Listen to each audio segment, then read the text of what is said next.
Next on Worcester News tonight, a solar eclipse crosses the sky for the first time in almost a century. Hundreds gather around Worcester to watch it.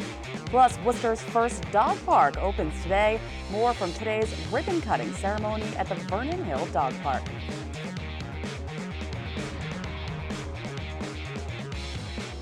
Thanks for joining us tonight. I'm Catherine Andrioli. We begin with the rare event gripping the nation today. Americans from coast to coast witnessing the first solar eclipse to cross the nation since 1918.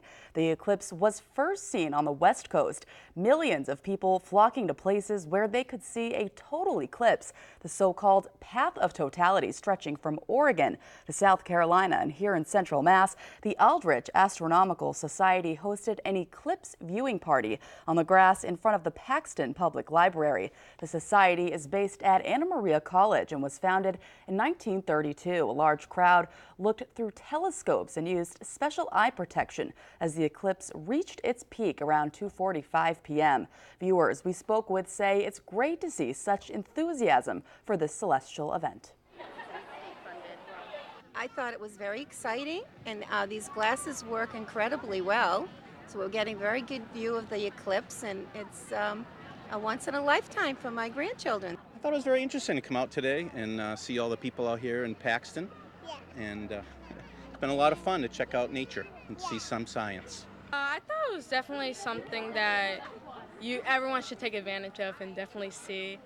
It was really cool to look at it and see it actually happen. I thought it was really cool, and it looked a lot more realistic than I expected it to. I didn't think it was going to be as cool as it was. It again fosters an interest in astronomy, whether it's night sky or daytime viewing like this.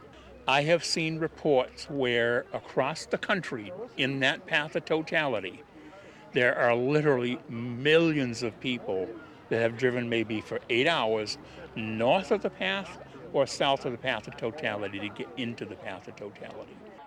John Root also says that he coordinates a program to help libraries in Massachusetts acquire telescopes. So far, 126 libraries have received one. Massachusetts was not part of the path of totality, but hundreds in Worcester were still enjoying the eclipse. Our Rosalind Flaherty picks up our local coverage. A long line outside of Worcester City Hall. Dozens hoping to see a glimpse of history through a pair of solar eclipse glasses. It's crazy. I've never seen a longer line in my life. Franco Girardi says the last solar eclipse happened when he was 4 years old. Now I'm 43, so I figured to give it a shot. You know, I don't want to burn my eyes out or my children's eyes, so I want to get those ISO certified glasses. Monday, Massachusetts experienced a partial solar eclipse. The last time the state saw one like this was 17 years ago. The last total eclipse visible here was in 1970. It's a historic event. Having the opportunity to see it is very exciting. Hundreds of people came out around Worcester to get their glimpse of the solar eclipse, but experts stress if you want to see it, you need to be wearing these glasses.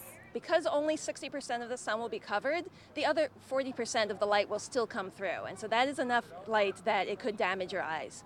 So the visible light will feel painful, the infrared light could make your eyes feel warm, and the ultraviolet light over long term could damage your retina. Dozens gathered at Quinsigamond Community College to get an up-close look. The school handed out special glasses to get their community to watch. You can see the moon starting to cover up. I'd say it's probably only 10%, covering the vision of the sun right now. QCC also had telescopes set up to give their viewers a closer look at the historic event. Really cool to learn how the solar eclipse is, and now that I'm finally seeing it, it makes me really happy. Rosalind Flaherty, Worcester News Tonight. Many solar eclipse celebrations taking place across the city, including a sold-out event at the Ecotarium. All 800 available tickets were sold. Our Brittany Schaefer has the story.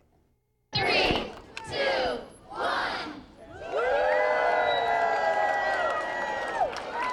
A partial solar eclipse drew hundreds to the Ecotarium for this unique site. It's the first one of this magnitude seen in the Worcester area since 1918. Locally, here in our country, very rare. It's basically a shadow of the moon that's about 70 miles in diameter in this case, so it happens on a very specific part of the Earth. It is a very rare event. The eclipses mostly pass in like uninhabited place. Assistant professor of physics at WPI says when the sun is being blocked by the moon, temperatures can decrease. The radiant energy will be less, right? And accordingly, the temperature will go down during solar eclipse. The total solar eclipse, it will be very prominent. You feel, a kind of a cold sensation. NASA Solar System Ambassador Dino Tata says they've been preparing for this day for 3 years. There's so much about the sun we cannot learn because you can't look at it. So with totality, we can stare right at it. We can see the corona, and it allows us to do so much more. The Ecotarium held a viewing party. Many there say they were in awe during the eclipse. I noticed in the eclipse that it looks like a crescent moon right now, but it's the sun that is actually a crescent. I've actually sort of been observing the shadows. They've been getting shorter and dimmer. It was quite an incredible sight, actually. A once-in-a-lifetime opportunity. If you missed Monday's eclipse, experts say you may not have to wait another 100 years. Your chance could come a lot sooner. 7 years from now, there'll be another one. Except this one will come in through Texas and exit through Vermont. So those of us in the Northeast will have a much better chance of seeing totality. Brittany Schaefer, Worcester News Tonight. The United States Post Office has revealed a new Eclipse stamp to celebrate the 2017 solar eclipse. The stamp was released in June, but unveiled and dedicated today at the Ecotarium. The stamp is the first of its kind with special technology, allowing it to change colors and reveal a hidden picture.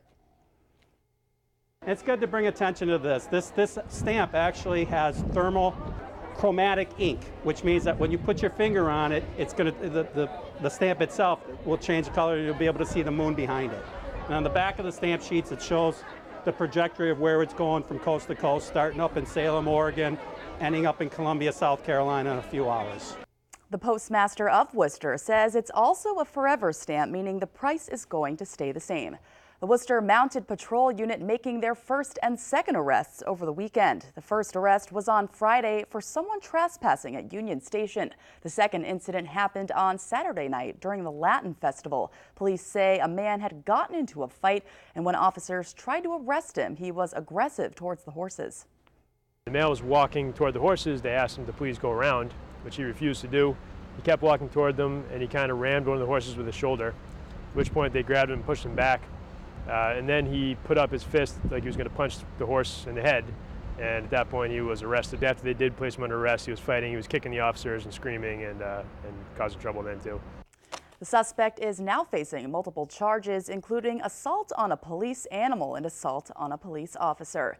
Another milestone today for the city of Worcester's efforts to become a more dog-friendly park. The first dog-friendly city, the first dog park opened in Worcester today after years of a ban on dogs with or without a leash from the city's parks. Worcester recently changed the regulation allowing dogs on leashes, but this is a new step, and dog owners seemed thrilled to welcome the first of the new parks to open.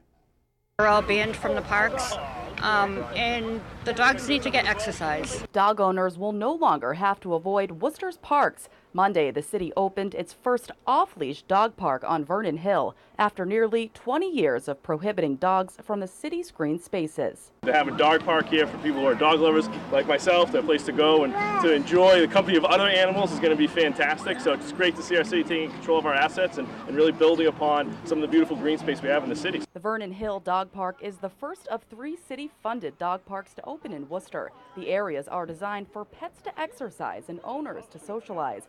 Pet owners say they're happy to see Worcester becoming a more dog-friendly city. She has a chance to socialize with other dogs, So which is the best thing for her. A great way to utilize the park and utilize the facility and get people to come out and have some fun and socialize with each other. 2 more dog parks are set to open, one at Beaver Brook Park and another downtown. City councilors say the parks are great not only for the dogs, but also for their owners to enjoy the city's green space.